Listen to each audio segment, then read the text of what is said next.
विधानसभा में कांग्रेस के वरिष्ठ विधायक डॉक्टर गोविंद सिंह ने विधानसभा के सत्रों के दिन कम किए जाने पर अपनी चिंता जाहिर की है।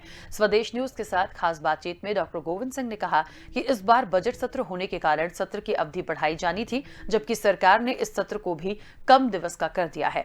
गृह मंत्री डॉक्टर नरोत्तम मिश्रा पर वार करते हुए उन्होंने कहा कि उन्हें नेता प्रतिपक्ष बनाए जाने की मांग को उठाकर गृह मंत्री कांग्रेस में फूट डालने का षड्यंत्र रच रहे हैं, जबकि कांग्रेस में सब एकजुट हैं। उन्होंने कहा कि इस बार बजट सत्र में कांग्रेस मजबूती के साथ जनता से जुड़े सभी मुद्दों को उठाएगी और सरकार से जवाब मांगेगी। कांग्रेस विधायक डॉक्टर गोविंद सिंह से स्वदेश न्यूज के मुक्ता पाठक ने खास बातचीत की।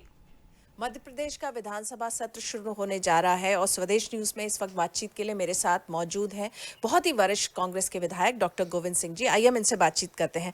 गोविंद सिंह जी, आपका स्वदेश न्यूज में बहुत बहुत स्वागत है। धन्यवाद, आपका भी स्वागत। विधानसभा का सत्र है, कांग्रेस किस तरह की रणनीति पे काम कर रही है? आप लोगों की सर्वदलीय बैठक भी हुई है और उसमें जो है काफी तंज भी कसे गए हैं कांग्रेस की वर्किंग पर। आप क्या कहेंगे, किस तरह की वर्किंग आप लोग, क्या रणनीति है? सवाल इस बात का है कि भारतीय जनता पार्टी का फर्जी प्रजातंत्र वो पूरी तरह असत्यता पर आधारित रहता है। आरोप लगाना और विपक्ष के गलत सत्य बातों को भी असत्य ठहराना उनकी नींद बन चुकी है। 17-18 वर्ष उनको सरकार में भारतीय जनता पार्टी की मध्य प्रदेश सरकार हो गई, लेकिन अभी तक 20 बार 25 वर्ष पहले के जो कांग्रेस समय के जो काम है उनके लिए हमेशा आरोप लगाकर और चरित्रहनन की बात करती रहती। कांग्रेस ने क्या किया? अरे भाई, उस समय शिवराज सिंह की उम्र अगर 40 वर्ष थी तो अब 60 वर्ष से के होने को आई है। उम्र बढ़ गई।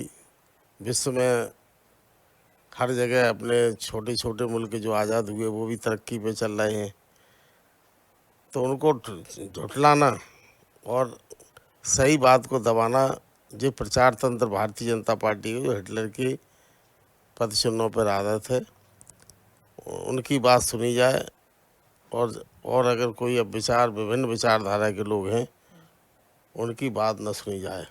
बट कांग्रेस की रणनीति क्या रहेगी इस बार विधानसभा के सत्र में? आप लोगों की क्या रणनीति? आज सबसे पहली बड़ी बात तो ये है कि उनका हमेशा सत्र घटते जा रहे हैं। जबकि सोमनाथ चटर्जी थे, उन्होंने पूरे पीठासीन अधिकारियों का सम्मेलन किया।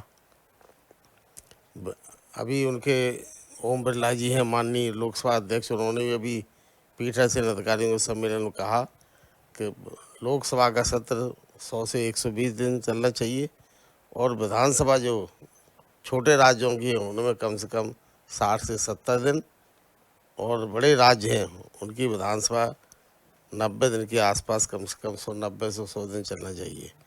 लेकिन भारतीय जनता पार्टी की सरकार का प्रजातंत्र में विश्वास नहीं है। लगातार सत्र के बैठकें कम करते जा रहे हैं। दिग्विजय सिंह की सरकार में 10 साल के कार्यकाल में जो बैठकें होती थी, हम एक भी दिन 10 वर्ष में 70 से ऊपर ही हुई हैं, 75 तक पहुंची, 73 गई, लेकिन उससे कम बैठकें नहीं हुई।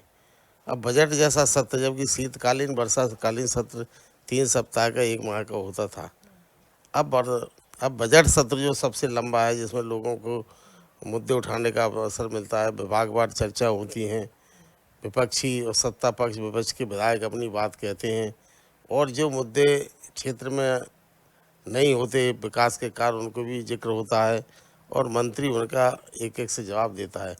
परंतु परंपरा बिल्कुल पूरी तरह से गैर प्रजातांत्रिक भारतीय जनता पार्टी ने कर दी है और विधानसभा की जो लगातार घटती बैठकें और मनमानी के चलते प्रजातंत्र का हनन हो रहा है। आपका ये मानना है, कांग्रेस का मानना है कि सत्र की अवधि लगातार घटती जा रही है, लेकिन आज जिस तरह से डॉक्टर नरोत्तम मिश्रा जी ने कहा है कि कमलनाथ जी की अनुपस्थिति, जो लीडर ऑफ ऑपोजिशन है, उनके अनुपस्थिति के कारण भी जो है सुचारू वर्किंग नहीं हो पाती है। सवाल इसका, लीडर अपोजिशन अगर नहीं रहता है, कमलनाथ जी देश के नेता हैं, प्रदेश के साथ साथ हमारे कांग्रेस पार्टी के वरिष्ठ नेताओं ने उनको दीगर प्रांतों की भी जिम्मेदारी दी है। अभी भी लोकसभा के चुनाव आने के पूर्व लगातार 5 राज्यों के विधानसभा के चुनाव हो रहे हैं। उनमें भी इस समय चुनाव के रिजल्ट आने के बाद गठबंधन की सरकार बनेगी, कहीं बहुमत की सरकार बनेगी। उनकी भूमिका सरकार बनाने में पूरे देश में सभी विपक्षी दलों में महत्वपूर्ण है और उनको उस हिसाब से उनको वहाँ भी समय देना पड़ता है। नेता प्रतिपक्ष रहे न रहे, लेकिन कांग्रेस के 95 विधायक हैं, उनमें अधिकांश उपस्थित रहते हैं।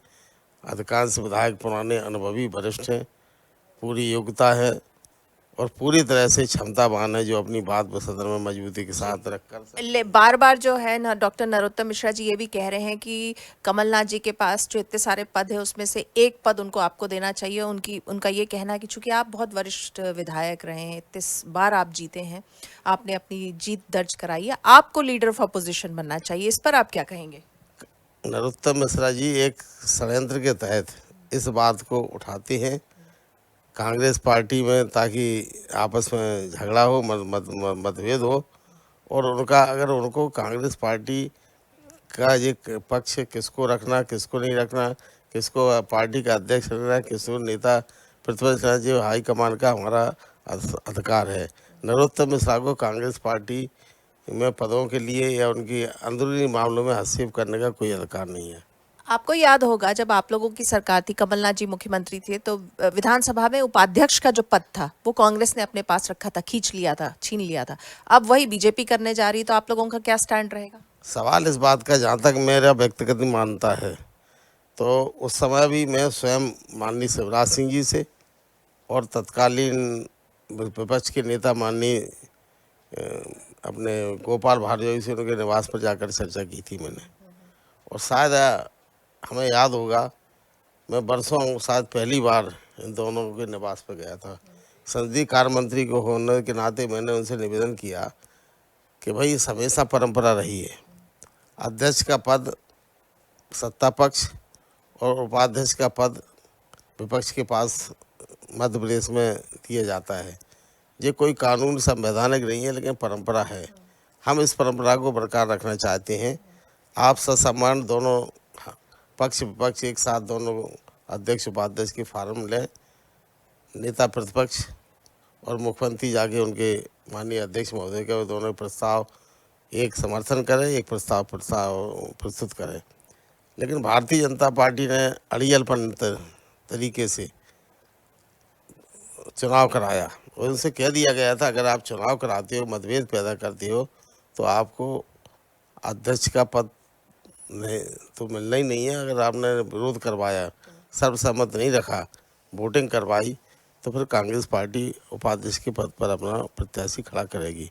और उसी के तहत बार बार कहने के बाद उनकी हठधर्मता के कारण उपाध्यक्ष का पद कांग्रेस पार्टी ने अपने पास रखा है।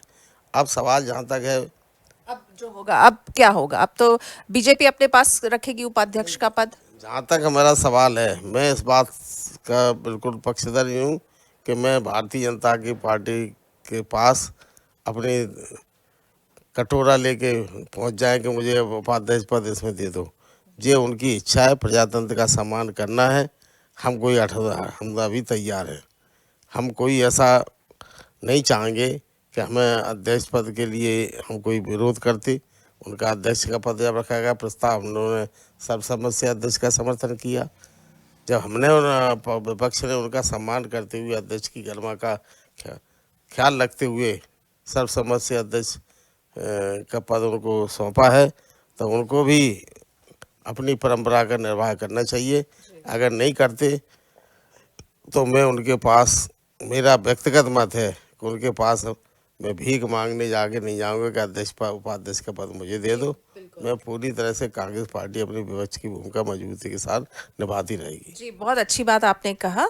आपने स्वदेश न्यूज़ से बातचीत की, आपका बहुत बहुत धन्यवाद। धन्यवाद, आपको बहुत बहुत स्वागत है। तो ये थे बहुत ही वरिष्ठ विधायक डॉक्टर गोविंद सिंह जी, जो बता रहे थे कि कांग्रेस विपक्ष की भूमिका जो अभी विधानसभा का सत्र है उसमें बहुत ही अच्छे तरीके से वो निभाएगी। और साथ में उनका ये कंसर्न है कि जिस तरह से विधानसभा का सत्र दिनों दिन घटता जा रहा है, ये उनका ये मानना है कि ये एक चिंता का विषय है। स्वदेश न्यूज़ के लिए भोपाल से कैमरामैन रणवीर बघेल के साथ मुक्ता पाटिल।